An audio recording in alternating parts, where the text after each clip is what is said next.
Bonjour, je pars aujourd'hui à la chasse au trésor dans la région où j'ai grandi, que je connais bien. Je me suis dit, pourquoi ne pas jeter un coup d'œil ici avant d'aller en ville?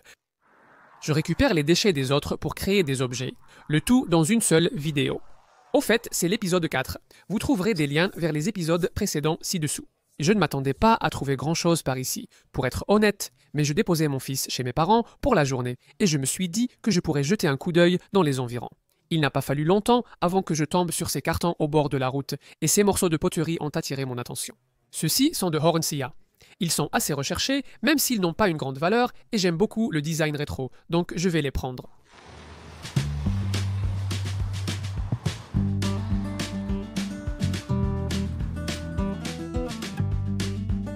Ailleurs, j'ai vu des meubles de cuisine en chêne massif. Ayant déjà fabriqué de nombreux objets avec des façades de cuisine, j'ai préféré passer cette fois. À côté, une boîte contenait des blocs de verre. J'aime les blocs de verre. J'en ai mis dans la salle de bain lors de la rénovation du pavillon. Mais cette fois, je ne sais pas comment les utiliser, donc je les laisse. N'ayant rien trouvé, je suis rentré me changer rapidement avant d'aller à Norwich.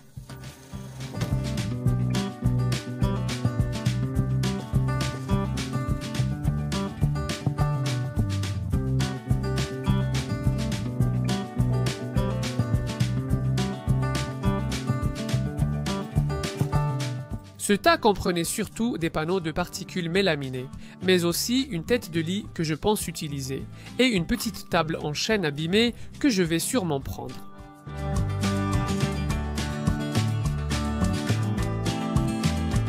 Dans la même ruelle, encore plus de panneaux mélaminés, quelques poteaux en bois traité et des planches de 4 par 2.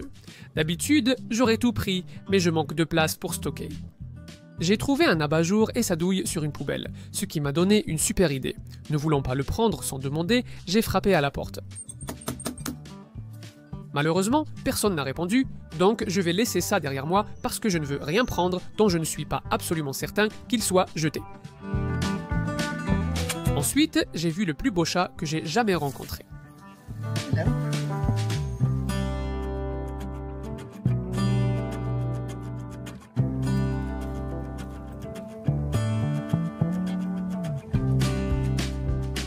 La dernière fois que je suis passé dans cette ruelle, elle était en mauvais état. Mais maintenant, un projet communautaire y a installé de nombreuses jardinières faites maison, ce qui est agréable à voir.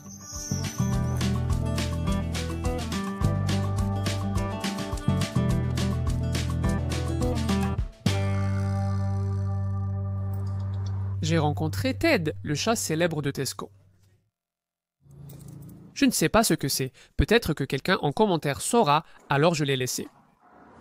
J'ai aussi trouvé un vieux cadre de lit et des lattes très utiles, mais comme je ne suis pas sûr que ce soit des déchets, je dois les laisser. Ailleurs, j'ai trouvé cette chaise de jardin en bois dur que j'aurais prise, mais malheureusement, elle montrait des signes de présence de vrillettes. Cette vieille voiture était cool, malheureusement, il semble qu'elle va bientôt être remorquée. Et puis j'ai vu le van de mes rêves. J'ai sérieusement pensé à en acheter un si seulement j'avais plus de place. La trouvaille suivante était des meubles cassés abandonnés et il y a pas mal de bois dur utilisable ici, donc je vais certainement le prendre.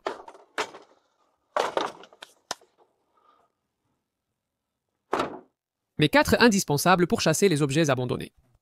La première, c'est du gel hydroalcoolique. On me demande pourquoi je ne mets pas de gants, mais avec une caméra, les enlever et remettre sans cesse est vraiment pénible. Ensuite, un couteau, évidemment, c'est juste pour couper des choses, ça peut être utile parfois. Troisièmement, mon matériel photo. Ce sac est rempli de trépieds et d'accessoires que je peux utiliser pour fixer ma caméra à différents endroits. Et enfin, mon téléphone, ce qui peut sembler évident, mais en réalité, je l'utilise beaucoup pour repérer des emplacements sur une carte. Donc, si je trouve quelque chose et que je veux revenir le récupérer, je sais exactement où je vais. Et aussi, pendant ces chasses au trésor, je déplace souvent ma voiture et parfois j'oublie complètement où je l'ai garée la dernière fois. Je garde aussi quelques outils de base à l'arrière de la voiture au cas où il faudrait couper quelque chose. Mais je vais m'arrêter là pour aujourd'hui parce que je pense que j'ai assez de matériel pour les projets que j'ai en tête. Donc, j'ai 2 pots Hornsia Vantage, une table en chêne cassé, une table à manger très abîmée et une tête de lit. Voyons ce qu'on peut faire avec tout ça. J'aime particulièrement ce pot parmi les deux que j'ai trouvé lors de la chasse au trésor. Et ce que je veux faire, c'est le transformer en lampe pour notre véranda que j'ai construite il y a quelques mois. Parce que, actuellement, on n'a pas d'éclairage là-dedans. Cet abat-jour et cette douille que j'avais trouvée sur des poubelles auraient été parfaits pour ça. Mais parfois on gagne, parfois on perd. Et dans le grenier, j'ai trouvé cette vieille lampe cassée. Donc je vais essayer de récupérer ce dont j'ai besoin dessus. La première étape, c'est de démonter tout ça. Et la meilleure façon de faire semble être d'enlever la gaine thermorétractable et de déconnecter les câbles de séquence.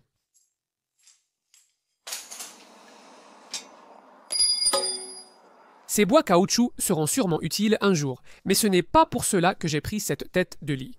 Ce que je veux, c'est ce morceau de tube ici. Ce tube est courbé, mais en coupant une section très courte, cela ne se verra pas. Je lime les extrémités pour les lisser et ôter les bavures.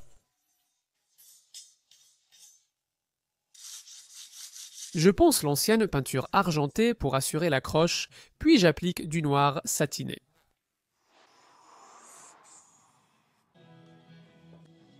J'avais encore des connecteurs vagos d'un ancien travail, ce qui facilitera le nouveau câblage. Je peux ensuite décider où percer pour passer le câble.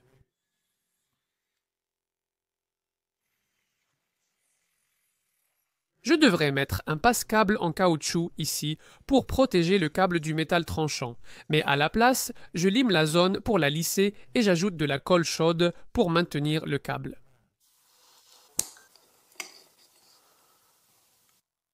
Et je fixe la douille de l'ampoule avec un peu de colle chaude.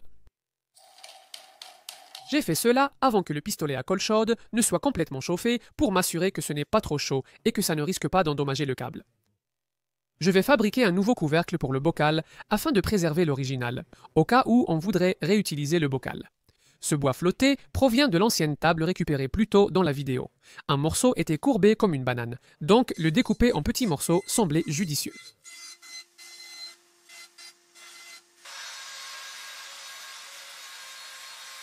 J'aurais besoin d'un cercle intérieur pour compléter le couvercle, que j'ai façonné de la même manière, et en fait, celui-ci s'adaptait même un peu trop bien.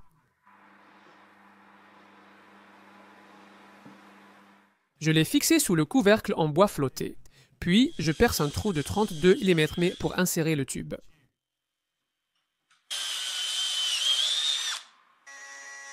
J'ai ajouté un chanfrein arrondi au-dessus du couvercle. J'éteins ce bois flotté en noir profond avec de l'encre de Chine, ce que j'ai plus tard regretté, mais j'en reparlerai.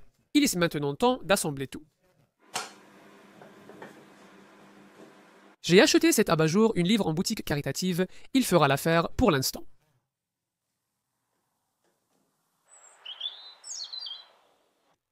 Comme je l'ai mentionné plus tôt, je regrette d'avoir teint le couvercle en noir. Je pense que du marron foncé aurait mieux assorti au bocal que du noir au tube, donc je le poncerai et le teindrai peut-être un jour en marron. Regardons de près cette table à manger cassée. En la trouvant, j'ai reconnu le nom F, H. Marshall, fabricant de nombreux meubles utilitaires dans les années 40 et 50. Ils ont fabriqué de belles pièces de style Art déco. Malheureusement, quoi que ce soit, c'est bien au-delà de tout espoir de restauration. Je garde les vieilles vis à tête plate, parfois utiles pour restaurer des meubles. D'accord, j'ai compris ce qu'était ce meuble. Au bout des traverses d'entretoise, vous verrez qu'il y a deux encoches et, en dessous, il y a des rails qui sont inclinés. Donc, il s'agissait d'une table à rallonge hollandaise et ceux-ci auraient été les rallonges de la table qui se trouvaient de chaque côté du plateau central, qui malheureusement n'est plus là. En fait, j'ai fabriqué une table à rallonge hollandaise sur ma chaîne il y a quelque temps, et j'ai un peu dû comprendre comment la construire au fur et à mesure. Ça a été un projet vraiment populaire, je laisserai un lien dans la description si vous voulez y jeter un œil. Évidemment, celle-ci a été stockée dehors pendant un certain temps, c'est pourquoi tout le bois est patiné et fissuré. Donc je ne suis pas sûr de ce qui pourra vraiment être réutilisé. Je vais commencer à dégauchir ce bois pour voir exactement avec quel matériau je peux travailler. J'ai un projet en tête, mais je n'étais pas certain qu'il y aurait assez de bois ici pour le réaliser.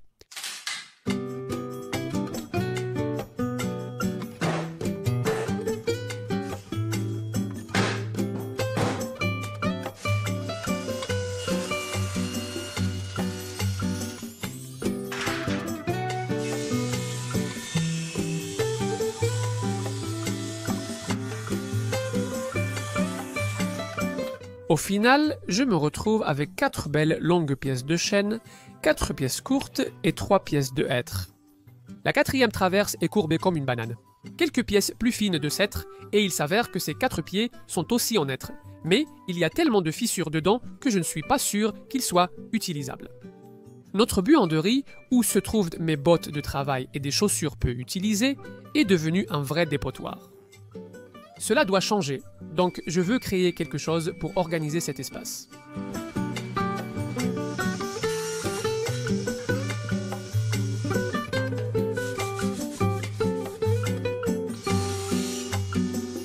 Ici, je choisis les 2 pièces les plus propres pour les utiliser comme côté de l'étagère. Les 2 autres pièces seront utilisées en dessous. Je veux rainurer celle-ci avec ma lame plate de 6 mm.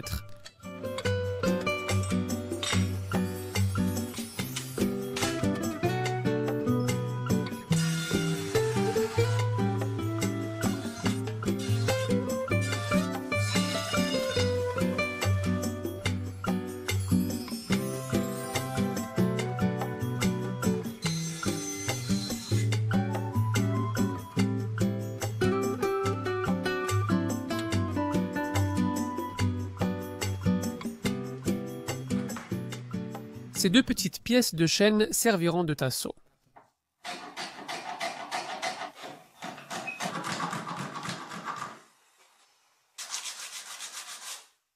Je vais les positionner à 150 mm des extrémités.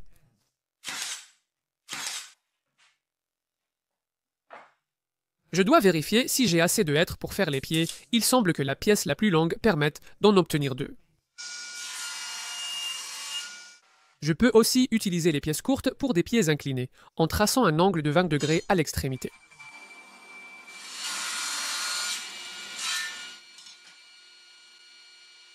Je peux utiliser mon équerre de charpentier pour trouver la longueur de mes pieds inclinés et les découper. Je veux faire une autre coupe pour coller les 2 pieds ensemble.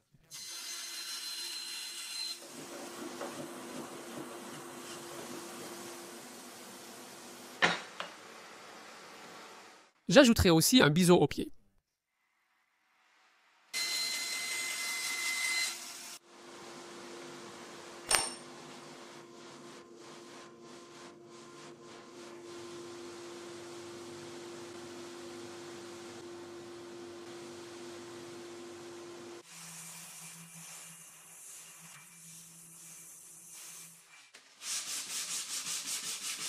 Après ponçage, j'ai marqué l'emplacement de la feuillure pour assembler pieds et étagères.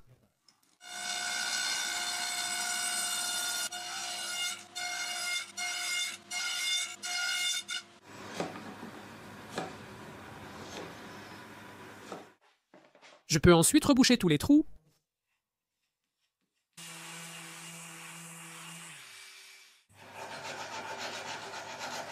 Le hêtre n'étant pas très joli, j'utilise de l'encre de Chine pour le noircir, car cela contrastera selon moi avec le chêne. J'aime aussi que le grain du bois reste visible après séchage.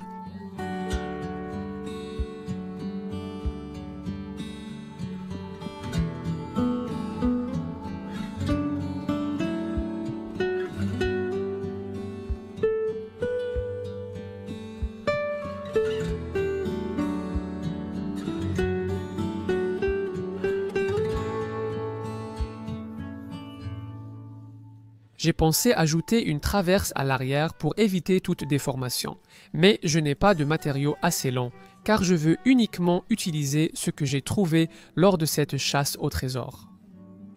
Donc, ce que je vais faire à la place, c'est fabriquer des petits blocs de colle à partir de certains morceaux de matériaux que j'avais découpés plus tôt.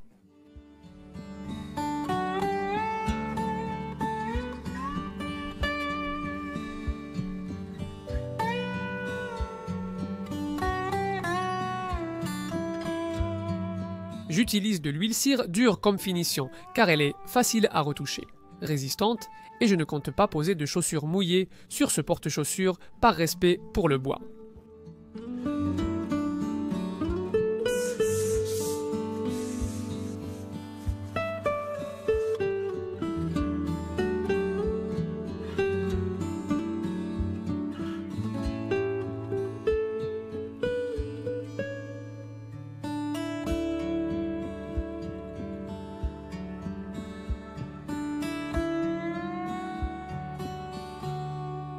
Le chêne s'accorde bien avec les autres éléments en bois que j'ai installés dans la pièce au fil des années et j'en suis vraiment content. Cette table a un cadre et des pieds en chêne massif. Et cette moulure autour du bord est aussi en chêne massif. Mais le plateau, je vois que c'est de l'aggloméré avec un plaquage en chêne. Je vais la réparer et sûrement la donner à une association caritative, elle servira à quelqu'un. Après un peu de ponçage pour m'assurer que la colle puisse bien adhérer, j'ajoute de la colle à bois pour la fixer en place. Bon, ça n'a pas l'air de vouloir se serrer droit. Ça continue de se plier de ce côté. La solution a été de découper des encoches dans du médium densité fibre pour les utiliser comme cale de serrage.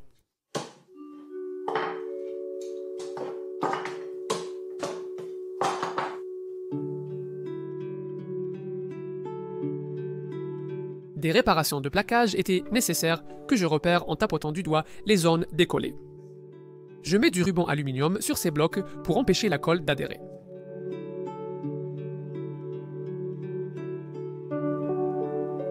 N'ayant plus de pâte à bois, je vais frotter de la fine sciure de chêne dans la ligne de colle. Il y avait aussi quelques éclats de plaquage, donc je vais faire fendre un bâtonnet de cire dure pour réparation.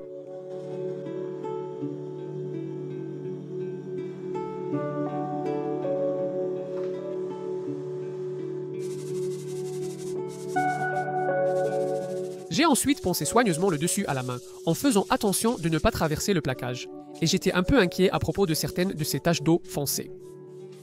J'ai donc envisagé de mélanger de l'acide oxalique dans de l'eau chaude. J'en ajoutais toutes les 10 minutes, c'est très toxique, donc il faut éviter tout contact avec la peau et ne pas respirer les vapeurs. Je lui donne ensuite un bon rinçage et j'attends qu'il sèche. D'habitude, ça marche très bien sur les taches, mais j'ai ce bidon d'acide depuis au moins 7 ans maintenant. Et je ne suis pas convaincu qu'il soit aussi efficace qu'avant, donc je pense qu'il est temps d'en acheter un nouveau.